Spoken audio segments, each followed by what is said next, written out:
एमआयएमचे प्रदेशाध्यक्ष इम्तियाज जलील आपल्याबरोबर आहेत. इम्तियाज सर, निवडणुका झाल्या विधान परिषदेच्या, त्यामध्ये एमआयएमची जी मतं आहेत ती महायुतीला पडल्याचा दावा केला जातोय. संजय राऊतांनी तुमच्यावरती बरीच आगपाकड केली आहे की तुम्ही छातीवरती हात ठेवून प्रामाणिकपणे सांगा की तुम्ही तुमचं मतदान कोणाला केलंय. मी संजय राऊत काय बोलतो त्याच्यावर उत्तर देणार नाही आहे, कारण त्यांची एक सवय झालेली आहे की जेव्हा आपल्याकडून काही त्यांच्याकडून काही चूक होती तर दुसऱ्यांवर बोट कशा दाखवायचं आहे. म्हणून आम्ही कोणाला मतदान केले हे आमच्या पार्टीचा अधिकार आहे, कोणाला करायचं नाही करायचं आहे. आम्ही संजय राऊत किंवा त्यांच्या पक्षातून काही आदेश आला तर त्याचा पालन करणारे आम्ही लोक नाही आहे. आम्ही सक्षम आहे. आम्हाला आमचे मतं कुठे गेलेले आहे हे आम्हाला माहीत आहे. तुम्हाला आता काय करायचे आहे ते करा, तुम्ही बडबड जे करायचे आहे तुम्हाला. आम्ही उत्तर देण्यासाठी भाग तुम्ही पाडू नका आम्हाला. कुठे गेलेत तुमची मतं मग? मला माहीत नाही. जे देणारे होते त्यांना विचारा. आता झालं, सगळं निवडणूक झालेली आहे. आता शोध लावा कोण कोणाला दिले आहे नाही दिलेले आहे. आणि जे 2 मतदान करणारे आहे त्यांच्या बाबतीत तुम्ही त्यांच्याशी संपर्क साधा, ते बोलतील तुम्हाला.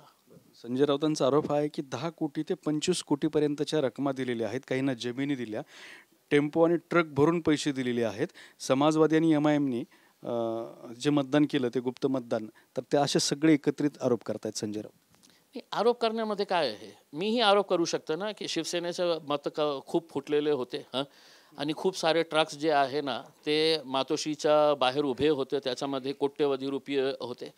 आरोप करण्यामध्ये काय आहे? आता निवडणूक संपलेली आहे आणि आमचा पक्ष वेगळा आहे. आम्ही कुणाला मतदान करायचं नाही करायचे हे आम्ही ठरवणार आहे. संजय राऊत साहेब तुम्ही ठरवणार नाही. प्रश्न विचारधारेचा आहे तो. असू द्या ना, असू द्या ना. आम्हाला काय तुमच्याकडून सर्टिफिकेट पाहिजे का की आमची विचारधारा काय आहे तुम्ही सर्टिफिकेट देणार आहे? आम्ही कुणाला काय केलेलं आहे आम्हाला माहीत आहे. असं आहे की अंबादास दानवेंच्या विधान परिषदेच्या निवडणुकीच्या वेळेला सुद्धा एमआयएमची मतं अंबादास दानवेंना पडली हे अगदी स्पष्टच झालेलं होतं. आत्तासुद्धा तीच आहे. मग ज्या वेळेला तुम्हाला भाजपची बी टीम म्हटलं जातं, हा मुद्दा विचारधारेवरती उपस्थित होतो. आमच्यासाठी सगळं पक्ष जे आहे ना ते भाजपच्या रांगेत आम्ही सगळ्यांना उभे करतो. असं नाही आहे की एक खूप चांगला आहे दुसरा कमी चांगला आहे. ज्या प्रकारचे भाजप आहे त्याच प्रकारचे सगळे राजनैतिक पक्ष आहे. आणि आमचे 2 मतं होते, त्याचं इतकं महत्त्व कशाला? कोणाला मतदान द्यायचं आहे, काय आमची हे आहे ते सगळं आम्ही ठरवणार आहे ना. तुमच्या पोटात कशाला दुखतो? दुसरा मुद्दा की सध्या राज्यामध्ये तिसऱ्या आघाडीची चर्चा आहे. अजित पवार बाहेर पडतील, एमआयएम, वंचित बहुजन आघाडी, BRS, काही शेतकरी संघटना ह्यांची एक तिसरी आघाडी होईल अशी चर्चा केली जाते. त्या बाबतीत काय तुमची भूमिका? मी आपल्याकडूनच हे ऐकत आहे. आतापर्यंत तर कुठल्याही प्रकारचे संकेत किंवा प्रस्ताव आलेला नाही आहे. कुणाशी बोलणी झालेली नाही आहे. 2 दिवसापूर्वी आमच्या महाराष्ट्राच्या कार्यकारिणीची पदाधिकाऱ्यांची सगळ्यांची मीटिंग होती. OWC साहेब आले होते आणि त्याच्यामध्येही हे मुद्दा आला होता की समजा उद्या आपल्याला अलायन्सचा काही ऑफर आला तर त्याच्या बाबतीत ते सगळे अधिकार त्यांनी मला दिलेले आहे की तुम्ही विचार करा. आणि आमची एक कंडिशन असणार आहे की मुस्लिम समाजाला याच्यातून काय मिळणार आहे. कारण आज जे देशाची परिस्थिती आहे, मोदी साहेबांनी स्पष्टपणे सांगितलेले आहे, तर आम्ही तर घुसपैठी आहे, तर एकही तिकीट त्यांच्याकडून तर मिळणार नाही आहे. दुसरा, महाराष्ट्रामधून एकही मुस्लिमांना कोणत्याही पक्षाने लोकसभेचा तिकीट नाही दिला, तरीसुद्धा मुस्लिम समाजाने 2-2 तास उन्हामध्ये उभे राहून कुणाला मतदान केलं तर उद्धव साहेबांची सेनेला, राष्ट्रवादी काँग्रेस, शरद पवार साहेबांना आणि काँग्रेसला मतदान केलं. आणि त्याचं फळ काय मिळालं त्यांना की जेव्हा विधान परिषदेची निवडणूक आली तर अनेक वर्षानंतर, मला असं वाटतं की 30 वर्षानंतर अशी परिस्थिती आहे की आज महाराष्ट्राच्या विधान परिषदेमध्ये एकही मुस्लिम समाजाचा प्रतिनिधित्व किंवा आमदार तिथे नाही आहे. मग याचा अर्थ हे आहे की सगळ्यांना मतं पाहिजे. कोणीही आम्हाला मतदान करायचं किंवा आपला नेतृत्व तयार करण्याची संधी देणार नाही आहे. तर आमची स्ट्रॅटेजी ठरलेली आहे. अलायन्स हो किंवा नाही हो, आम्ही आमच्या तयारीत आहे. जरांगे पाटलांसोबत तुमची युती होईल का? कारण त्या संदर्भामधले काही संकेत जे आहेत ते असदुद्दीन ओवेसीनेच दिलेले आहेत. तर तुम्ही त्या संदर्भामध्ये काही हात पुढे करणार आहात का? पाऊल पुढे टाकणार आहात का? काय सांगाल? नाही, काय आहे की एकदा जरांगे साहेबांचं काय त्यांची स्ट्रॅटेजी आहे, ते खऱ्या अर्थाने आपला एक राजनैतिक पक्ष तयार करणार आहे किंवा 288 उमेदवार ते उभे करणार आहे. कशा प्रकारचे त्यांना अलायन्स पाहिजे, कोण कोण त्याच्यासोबत पाहिजे, हे ते निर्णय घेणार आहे. मी जसं म्हटलेलं आहे ना, की समजा आमच्याकडे काही चांगला ऑफर आला तर आम्ही पॉझिटिव्ह माइंडने एक पॉझिटिव्ह अप्रोच घेऊन आम्ही त्याच्या बाबतीत विचार करू. तुम्ही स्वतः पुढाकार घेणार नाहीत काय? नाही, आम्ही या कारणाने घेऊ इच्छित नाही, कारण अनेकदा मी लोकसभा निवडणुकीच्या पूर्वी काँग्रेसला, राष्ट्रवादी काँग्रेसला हे प्रस्ताव दिलं होतं की आम्ही तुमच्या अलायन्समध्ये येण्यास इच्छुक आहे, हां, पण तुम्ही आम्हाला घेतलं नाही, कारण तुम्हाला तर फक्त मतदान पाहिजे ना. म्हणून त्या अर्थाने अगर आपण बघितलं तर मला असं वाटतं की आम्ही स्वतः कुठे जाणार नाही आहे. कोणाला वाटत असेल की आम्हाला घ्यायचे आहे तर त्यांनी आपला निर्णय घ्यावा, आम्हाला द्या, बोला आम्हाला, आम्ही येऊ आणि तुमच्यासोबत एक पॉझिटिव्ह फ्रेममध्ये आम्ही चर्चा करू. विधानसभा निवडणुका तोंडावरती आहेत. लोकसभेला तुमचा पराभव झालाय, मात्र तुम्ही खासदार होण्याच्या आधी मध्य विधानसभा मतदारसंघाचे तुम्ही आमदार होतात. पुन्हा लोकांना वाटतं की तुम्ही त्या ठिकाणावरून विधानसभा लढवावी किंवा लढवलं पाहिजे. काय आहे की मी आणि अनेक आमच्या पार्टीच्या पदाधिकाऱ्यांनी साहेबांना हे सांगितलं, मी स्वतः सांगितलेलं आहे की साहेब, असं नाही आहे की MIM पार्टीमध्ये 2च नेते आहे आणि वारंवार तेच निवडणूक लढणार आहे.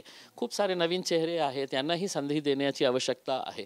पण ओवैसी साहेबांना असं वाटतं की ज्या प्रकारे मी मागच्या 5 वर्षामध्ये लोकसभामध्ये जे प्रतिनिधित्व केलं या जिल्ह्यात, त्यांना असं वाटतं की विधानसभेमध्ये मला जाण्याची खूप आवश्यकता आहे आणि त्यांनी खूप जोर दिलेला आहे की नाही, तुम्ही तुमची तयारी करा. ते कोणती कॉन्स्टिट्युएन्सी असणार आहे त्याच्या बाबतीत ते सर्वे करणार आहे, त्यांचा सर्वे सुरू केलेलं आहे. मग ते निर्णय घेतील. आता ते खूप इनिशियल आहे की कोण कुठून. हे तर निश्चित आहे की तुम्ही विधानसभा लढणार. आता काय आहे की मी सुरुवातीपासून हे बोललेलं आहे की मी ओवैसी साहेबांचा खूप आदर करतो. त्यांनी मला राजनीतीमध्ये आणले, त्यांनी पहिल्या संधीमध्ये मला आमदार केलं, खासदार केले आणि आता त्यांचा आदेश असेल तर नक्की त्याचा मी पालन करणार. ही विधानसभा निवडणूक लढवत असताना म्हणजे तुम्ही लोकसभेलाही बरेच प्रयत्न केले होते की अलायन्ससाठी, आता ज्यावेळेला तुम्ही विधानसभेला समोर जाल, मुस्लिमांची मतं तर काँग्रेस आणि महाआघाडीच्या पारड्यात गेलेली आहेत, मात्र मुस्लिमांना प्रतिनिधित्व मिळत नाही हे तुम्ही म्हणताय. तर त्या प्रतिनिधित्वासाठी असेल किंवा मुस्लिमांना न्याय देण्यासाठी असेल, आघाडीसोबत गेलं पाहिजे का, किंवा त्या नेत्यांनी विचार केला पाहिजे की तुमचा काही प्रस्ताव आहे का? नाही, काय आहे की मुस्लिम समाजामध्ये आज महाराष्ट्रामध्ये खूप रोष आहे. त्याचं कारण हे आहे की ज्या मुस्लिम समाजांनी एक महाराष्ट्रामध्ये एक नवीन एक रिझल्ट जे आलेला आहे राज्यामध्ये, ते अलायन्स जे आपले उद्धव साहेबांचा असू द्या, शरद पवार काँग्रेसला, ते म्हातारे लोक 2-2 तास उभे होते उन्हामध्ये, त्यांनी मतदान केलं आणि त्याचा परिणाम काय झालं, त्याचं फळ काय मिळालं. तर ज्या प्रकारे आता लोकांना असं वाटतं की एकमेव मुस्लिम खासदार होता महाराष्ट्रातून, तुम्ही कुणाला तिकीट देणार नाही आणि जे आहे त्याला पाडण्यासाठी कशा प्रकारे प्रयत्न करण्यात आलेले आहे, तर ते रोष बघून आम्ही आमची स्ट्रॅटेजी विधानसभेसाठी तयार केलेली आहे आणि सगळ्यांना आम्ही सांगितलेलं आहे की आम्ही खूप ताकदीने विधानसभाच्या इलेक्शनमध्ये आम्ही उतरणार आहे, अलायन्स असो किंवा नको. अलायन्ससाठी काही प्रयत्न नाही, आम्ही काही करणार नाही आहे. कारण काय असतं की मी ऑफर दिल्यानंतर त्यांचा एक मोठा नेता म्हणतो की नाही, आम्हाला MIMला घ्यायचं नाही, मग कशाला आपण हे कमी करायची. तर त्यांच्याकडून काही प्रस्ताव आलं नाही तर बघा तुम्ही विधानसभामध्ये MIMचा काय रोल असणार आहे आणि MIM किती ताकदीनं कशा इलेक्शन लढणार आहे. आता ओवैसी साहेबांचाही निवडणूक संपलेलं आहे. सगळ्या टीम्स आम्ही महाराष्ट्रामध्ये आणणार आहे. धक्का देणार MIM 100%. कारण एकदा तुम्ही नाही दिलं ना तर अशीच परिस्थिती होणार आहे की तुम्हाला लाज नाही वाटली की कमीत कमी विधान परिषदेमध्ये एक सीट कोणीतरी द्यायला पाहिजे होतं. उद्धव साहेब ही खूप मुस्लिम करत होते, शरद पवार साहेबही, काँग्रेसलाही. अरे कमीत कमी माझ्या पक्षातून मी मागत नाही आहे ना. अरे तुमच्या पक्षातून कोणी तुम्हाला भेटलं नाही का? आरिफ लसीमला द्यायचं होतं, आमचे विरोधक आहे वजाहत मिर्झा ते चांगलं काम करत होतं, त्याला का नाही दिलं? अनेक असे लोक होते ना, त्यानं का नाही दिलं? मग आमचे शहराचे अध्यक्ष होते युसुफ, मी काँग्रेसच्या एका मोठ्या नेत्याला सांगितलं की साहेब मी वेळ असेल पण मी तुम्हाला सांगतो की कोणी नसेल तर त्यांनाच द्या तुम्ही, युसुफ लीडरला. पण नाही दिलं, कारण त्यांनाही माहीत पडलेलं आहे की हे मुस्लिम समाज जाणार कुठे. एक वेळ अशी होती की आपल्याला शिवसेनेची भीती दाखवायची आणि मत घ्यायचं, आता नरेंद्र मोदीची भीती दाखवायची आणि मत घ्यायचं, हे सगळं चाललेलं आहे. आणि त्याचा परिणाम काय आहे की मुस्लिम समाजाचं शून्य प्रतिनिधित्व झालेलं आहे विधान परिषदेमध्ये. दुसरा मुद्दा, विशाळगडावरची जे काय घडलं त्यावरती तुमची काय प्रतिक्रिया? खूप दुर्दैव आहे मला असं वाटतं. आणि असं मला हे वाटतं की महाराष्ट्रामध्ये काय जंगलराज सुरू आहे का? आणि याचं उत्तर देवेंद्र फडणवीस साहेब आणि मुख्यमंत्री साहेबांनी द्यायला पाहिजे की पोलिसांची हात कोणी बांधलेले आहे की ज्या पोलिसांच्या समोर IPS ऑफिसर तिथे उभे होते आणि त्यांच्या समोर लोक लाठी काठी दगड आणि तलवार घेऊन ते ज्या प्रकारे हिंसा करत होते. मग याचा अर्थ काय झालेला आहे? दुर्दैव हे वाटतं की याचं नेतृत्व कोण करत होते? संभाजी महाराज करत होते, जे स्वतःला आपल्याला शाहू महाराजांचे वंशज म्हणतं. एकदा संभाजी महाराजांनी दिल्लीमध्ये मला शाहू महाराजांचं एक पुस्तक दिलं होतं. मी त्याला हात जोडून विनंती करणार आहे की ते पुस्तक एकदा वाचा तुम्ही, की शाहू महाराज कोण होते आणि आपण कुठे आणून ठेवलेली आहे त्यांची जे एक हे होती परंपरा होती की त्या ज्या प्रकारे जे काम करत होते शाहू महाराज. आणि ह्या हिंसक आंदोलनाचं नेतृत्व आपण करणार. आणि किती महिने झालेले आहे सांगा एकदा की मुस्लिम समाजाने आम्हाला मतदान केलेलं नाही.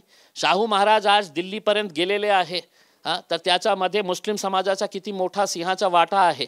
आणि मी कोल्हापूरचे ते सगळं मौलाना मौलवी लोकांना प्रश्न विचारतो की जेव्हा ते मशिदीचा मेंबर जळालेला आहे ते बघून आपल्याला काय वाटतं? तुम्हीच होते ना जे उभे होते रस्त्यावर की नाही आपल्याला सेक्युलर पार्टीजला आणायचे आहे. मग हे मिळालेलं आहे. तुम्ही आले का? तुम्ही रस्त्यावर विचारलं का? तुम्ही कुठे गेले ते बंटी पाटील? कुठे गेले ते हसन मुश्रीफ? कुठे लपून बसलेले होते का? गोवामध्ये फिरायला गेले होते का? तुम्ही बोलणार नाही त्याच्या बाबतीत. आणि संभाजी महाराज सारखा मी खूप स्वतः त्यांचा खूप आदर करत होता कालपर्यंत. आज मला असं वाटतं ते आदराचे लायक नाही आहे. काही अतिक्रमण तिथे झालं असेल होतं तर एक प्रक्रिया आहे. म्हणजे अशा प्रकारच्या गुंडागिरी करून तुम्ही हे करणार आहे तर कुठे हे राज्य जाणार आहे? आणि तुमच्यासारखा एक इतका चांगला प्रतिमेचा माणूस अशा प्रकारचे हे हिंसक वळण हे गुंड्यांना घेऊन तुम्ही हे करत असेल तर याच्यापेक्षा काय दुर्दैव असणार आहे? तुमची आता एक ओळख वेगळी झालेली आहे की तुम्ही फक्त संभाजी महाराज आहे, तुम्ही शाहू महाराजांचे वंशज होऊ शकत नाही. शेवटचा प्रश्न, जसं या बाजूनं वातावरण चिघळलेलं आहे विशाळगडावरच्या मुद्द्यावर, दुसऱ्या बाजूला मराठा आणि OBC या मुद्द्यावरून सुद्धा महाराष्ट्राचं वातावरण चिघळत चाललेलं आहे. छगन भुजबळ आहेत, वेगवेगळे स्टेटमेंट करतायत, जरंगीसुद्धा प्रति उत्तर देत आहेत किंवा हकी आहेत. ह्यामुळं सुद्धा एक महाराष्ट्राचा सामाजिक पोत कसा झाला, काय वाटतं तुम्हाला?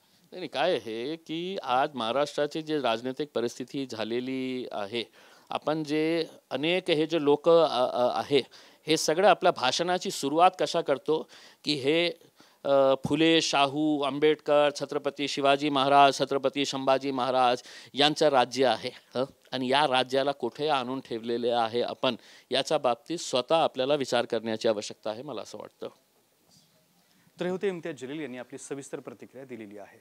कॅमेरामन अप्पासाहेब सोबत दत्ता कानवटे, TV9 मराठी, छत्रपती संभाजी.